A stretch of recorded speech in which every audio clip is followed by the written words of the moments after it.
Experience बहुत matter करता है। आपकी नज़र में, आप लोगों की नज़र में एक्स फैक्टर आप किस पे देख रहे हैं? कौन सा प्लेयर है जिस पे आपकी नज़र रहेगी? सर डेफिनेटली सूर्य कुमार यादव जो हैं वो सूर्य कुमार यादव। एक ही नाम, जैसे एक्स फैक्टर की बात आती है एकदम से सूर्य कुमार यादव का नाम आता है। आप किसके लिए किसको रूट कर रहे हैं? विराट कोहली। विराट कोहली से भी लोगों को उम्मीदें हैं कि उनकी वापसी, मतलब जो फॉर्म में वापसी हुई है वो अब वर्ल्ड कप में उसी अंदाज में रहेगी जैसी पहले की जाती थी।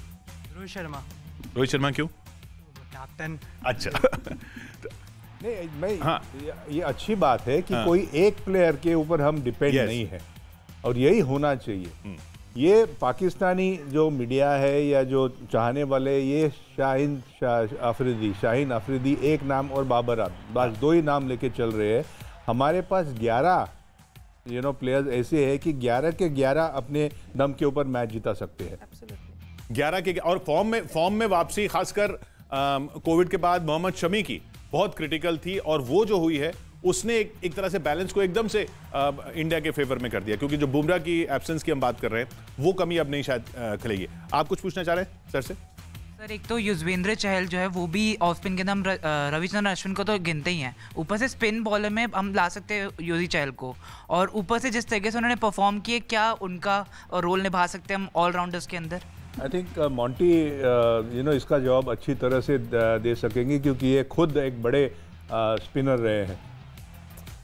लुक, आई थिंक मेरे हिसाब से जैसे मेलबर्न का पिच होएगा, आई थिंक थोड़ा फ्लैट है, बाउंसी, सो स्विंगर स्पिनों को ज़्यादा ईजी होएगा कंटेन करना, लेग साइड और ऑफ साइड की विकेट में बैट्समैन को कैसे खेलना। पर जो आपको चहल को आप खिलाएंगे, फिर वो गेम तो जिता सकते हैं, पर ओपन भी हो सकती है गेम। रिस्क ज्यादा है, रिस्क ज्यादा है। जैसे हमारे साथ एक चीफ सेलेक्टर है, आप बताओ। नहीं, दो स्पिनर देखिए, मैं तो पहली बात तो 2 स्पिनर खेलने चाहिए, 2 स्पिनर खेलने चाहिए। और मेरे टीम में जैसे मैंने कहा है, अक्षर पटेल जो एक कंप्लीट पैकेज के रूप में आता है, फील्डर अच्छा है, बैटिंग में भी काम में आ सकता है, और बॉलिंग भी टाइट का होता है। और चहल की बात इसलिए कर रहा हूँ क्योंकि जब बड़ा ग्राउंड होता है और कोई भी गेंदबाज जब टॉस करता है, तो जायज़ है कि बल्लेबाज को लगता है कि मैं उसको छक्का या चौका मार सकता हूँ, और उसमें फंस सकता है बल्लेबाज। और यही मैं चाहता हूँ।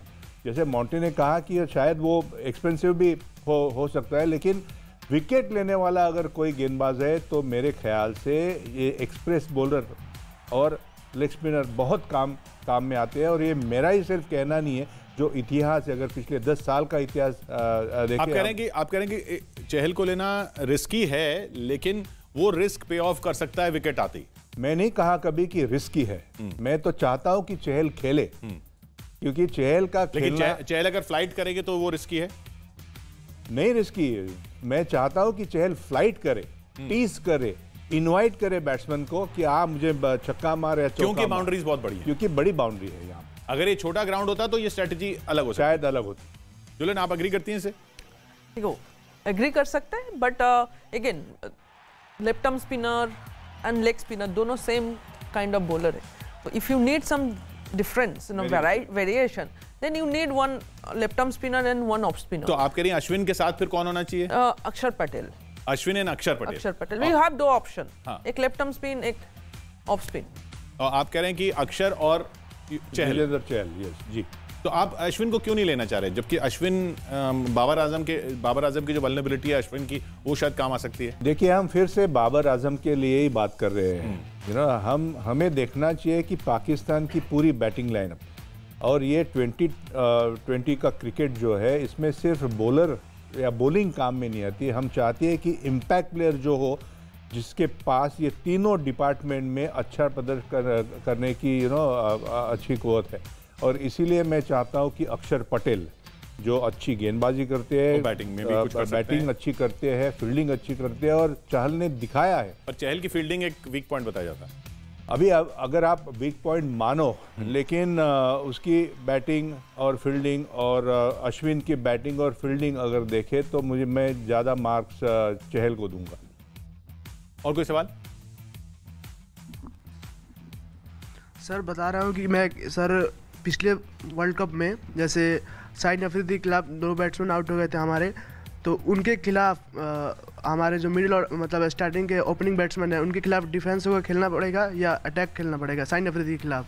आपको अगर मैच जीतना है तो निगेटिव अप्रोच से आप कभी मैच नहीं जीता सकते। जो पीछे हुआ है उसके ऊपर काफ़ी चर्चा हुई होगी, उसके ऊपर ध्यान, क्योंकि हमारे पास इतनी सारी सुविधा मौजूद है आज टीम के साथ, सपोर्ट स्टाफ सब जानते हैं क्या हुआ था पहले मैच में, क्या गलती हुई थी, कहाँ गलती हुई थी, किस गलती को कैसे सुधारा जाए। तो निश्चित रूप से रोहित शर्मा ये कोई नए खिलाड़ी नहीं है, काफ़ी ज़बरदस्त अनुभव है। केएल राहुल अच्छे फॉर्म में है। जो हुआ था वो पिछले मैच में हुआ था, अब जो होना है वो इस मैच में देखा जाएगा। जी नहीं, एक और चीज़ है, टेक्निकल बात भी है उसमें। डेफिनेटली शाहिन शाह अफरीदी बहुत अच्छा बॉल डालता है, अप फ्रंट में बॉल स्विंग कराता है, जो कोई भी बैटर्स के लिए डिफिकल्ट हो सकता है, बट उसका सिंपल फंडा है, आप full face of the bat खेलो, initially full face of the bat खेलो। एंड रोहित शर्मा, केएल राहुल अच्छा टेक्निकल प्लेयर है, वो फुल सीधा फुल फेस ऑफ बैट से खेलो, देखो आप ऑटोमेटिकली आपको, because they are going to मतलब विकेट के लिए जाएंगे, आप जबरदस्ती छेड़खानी मत करो, full face of the bat खेलो, डेफिनेटली आपके पास लूज बॉल मिलेंगे, उसको आप काउंटर कर सकते हो। तो सिंपल रखे, एंड गेम को जितना सिंपल होगा उतना बेटर है। आई थिंक डेफिनेटली वो लोग ये चर्चा करेंगे इस बात। लेकिन जितना वी में खेलेंगे और जितना स्ट्रेट खेलेंगे उससे अगर रन रेट कम होता है तो फिर वो प्रेशर आता है ओपनर्स पे।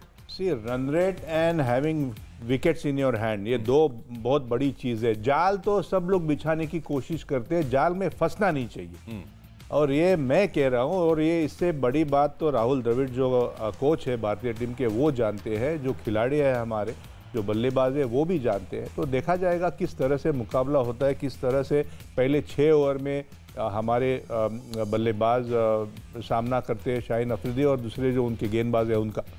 जी, नसीम शाह भी उनके साथ है। हमारे साथ अमृत जुड़े हुए हैं मेलबर्न से। अमृत, वहां पे टीम को लेकर क्या कुछ न्यूज आ रही है?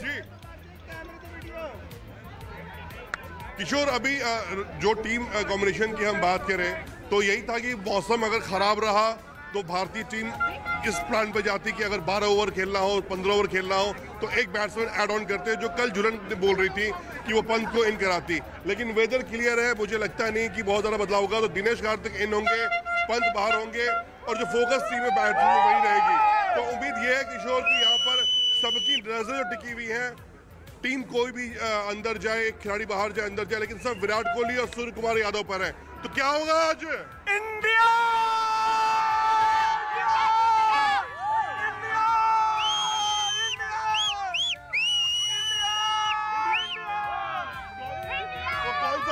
वो कौन सा खिलाड़ी है जो आज रॉक करेगा मैदान पर? सूर्य कुमार यादव। अमृत अभी तो धूप दिख रही है। अमृत, मेरी आवाज मिल रही है? जी किशोर, मुझे आपकी आवाज आ रही है। अभी तो धूप दिख रही है, लेकिन जो आगे का प्रेडिक्शन रात का क्या थोड़ा भी बिल्कुल हट गया है? बिल्कुल भी बारिश का नहीं है? नहीं किशोर, मैं बता दूं यहाँ पर आपको कि 20% चांस दिखाया जा रहा है कि रात 8 बजे, यानी जब इंडिया में 2:30 बज रहा होगा, तब हल्की फुल्की बारिश के चांसेस बताए जा रहे हैं। लेकिन किशोर, जो मौसम चेंज दिख रहा है, मुझे नहीं लगता कि बारिश यहाँ पर होगी। बारिश के चांसेस आपको नजर आएंगे किशोर, क्योंकि बारिश के लिए फिलहाल जो एक्सपर्ट का मानना है कि बारिश नहीं हो ये बेहतर है, और चांसेस भी अब कम नजर आ रहे हैं। परसों अगर हमने वेदर अपडेट देखा था, नहीं, मतलब आप कह रहे हैं कि मैच शुरू होने के 1 घंटे बाद थोड़े से चांसेस हैं, अगर होती है तो। अगर उसकी बात करें तो क्या ऐसा हो सकता है संदीप जी की पहली इनिंग्स जो है वो तो पूरी हो जाए, उसके बाद फिर कर्टेलमेंट अगर थोड़ा शुरू हो? नहीं, बीच में बारिश आना ये बहुत घातक होगा दोनों टीमों के लिए, क्योंकि फिर आपकी पूरी स्ट्रेटेजी बदलती है, और मालूम नहीं कि दूसरे जो टीम है उनको कितने ओवर्स मिलेंगे, उनके सामने टारगेट क्या होगा।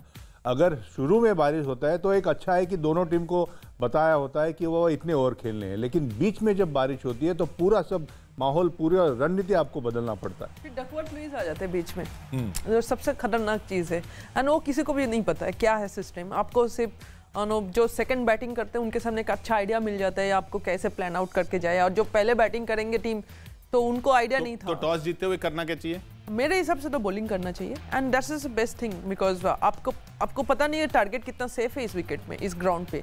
तो पहले आप बॉल डालें, एक टारगेट सेट करें, उसके बाद आप एक प्लान बना के जा सकते हो कि कैसे आपका अप्रोच होगा, कैसे आप इस टारगेट को चेस कर पाओगे। आई थिंक दोनों टीम जा सकते हैं टॉस जीत के बॉलिंग के लिए। अगर पहले बैटिंग करनी ही पड़ जाए तो सेफ टारगेट क्या होगा इसमें, कोई सेफ स्कोर?